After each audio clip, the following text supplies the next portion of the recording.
Hi, welcome back to the channel HardReset.Info, and today we will discuss where is Shein factory located.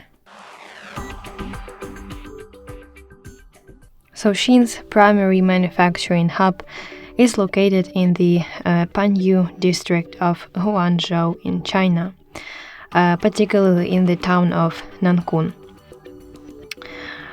This area, often referred to as Shein Village, is a dense network of small factories and workshops dedicated to production of brands' fast fashion items.